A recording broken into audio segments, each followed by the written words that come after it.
Alright guys, it's 10:32 p.m. on January 26th. I wanted to talk about a couple new features that I released just tonight.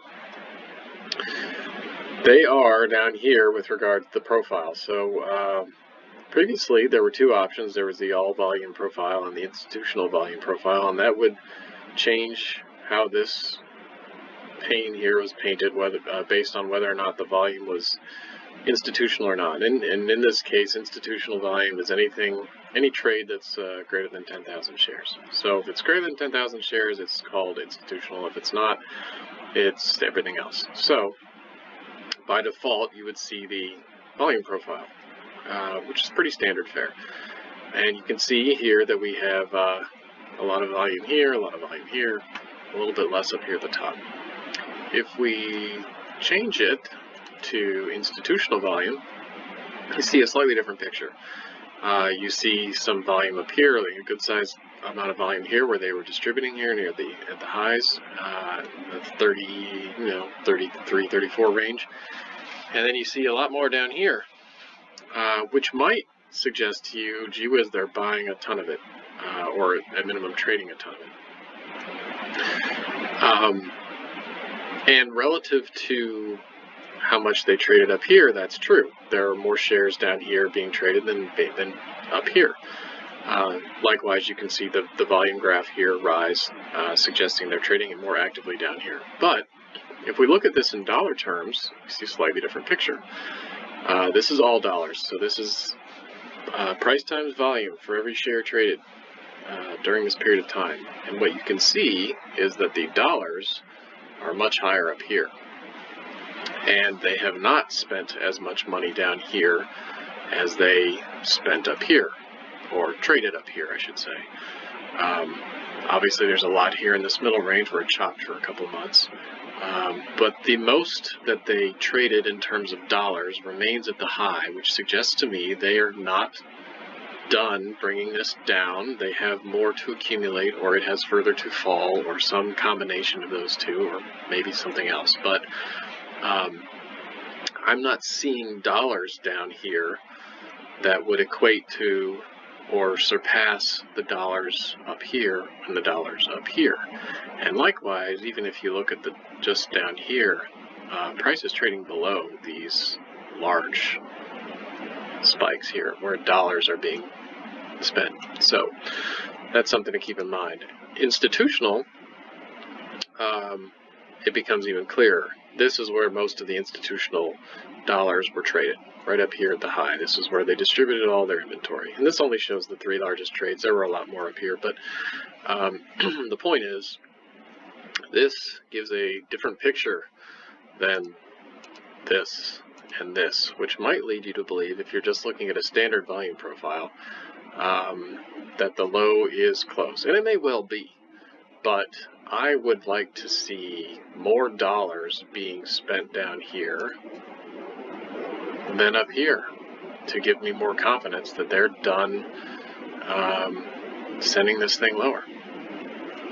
So that's UNG. If we look at BOIL, similar picture. You can see the volume is just really accelerated on BOIL, and part of the reason is because it was trading at 120 a share back here in August, and now it's trading at $8 a share. So $1 million, for example, buys you a lot more shares. So you would expect to see the volume chart increase. And I think this is, in some ways, it can be misleading. Likewise, you see, look at all this volume here, this huge volume spike. And you might think, gee whiz, they're buying so much. They are. And maybe they are. But when you look at it, well, here's the institutional volume, similar distribution here. When you look at it in terms of dollars, you can see that they are trading a lot of dollars down here. And this is at 10.14. So the most dollars that was traded on BOIL was at the 10.14 price level. And we're $2 below that now, which I think is not a great sign. What's even more interesting here is the institutional dollars.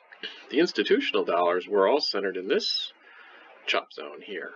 And this surprised me. So there's some institutional dollars up here in BOIL, near the high. I would have thought there'd been more.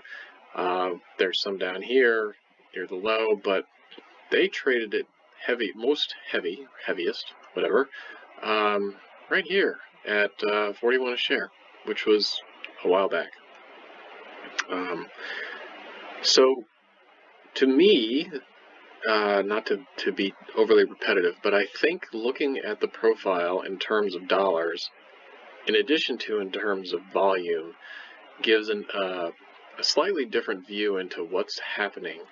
And I think that what we're seeing is that we're not getting enough dollars to really put a low in. Now, we'll see what happens. Contract roll is tomorrow. Maybe that will change things. And this thing is so far oversold. It's historically oversold. And we don't have to see the most institutional dollars right here at the low. I suppose we don't have to, but I would think that if they're going to be accumulating, that you would see dollars spent being sufficiently high at or near the low. So I wonder if they still have plans to take it even lower than this. We'll see what happens. We didn't get any good blocks today. Didn't get any yesterday. I think we got a million a few days ago, and we're still trading below that. I would like to see a really large trade in UNG, in the underlying, not in BOIL, not in cold. I want to see it similar to this 3.8 million here. It doesn't have to be exactly that amount. It doesn't have to be more than that, but it has to be sufficiently large. I want to see one or more very large UNG trades at the low on the close. That will give me confidence they are ready to start bottoming, or finish bottoming, I should say, or at minimum put in some kind of reasonable bounce. So I'm watching for that. I'm still uncomfortable with the manner in which gas is behaving, despite the fact that it's been so oversold for so long. We're not seeing the dollars where I think we would want to see them, at least not yet. So that's it. That's the new feature. Works for every stock in here. I've just been experimenting tonight with gas and BOIL. I'm sure I'll be posting more as I find more interesting setups. Thanks for your time, guys. Questions, find me on Twitter, send me an email, info@volumeleaders.com. There's links down here at the bottom of the site. And good luck. Thanks.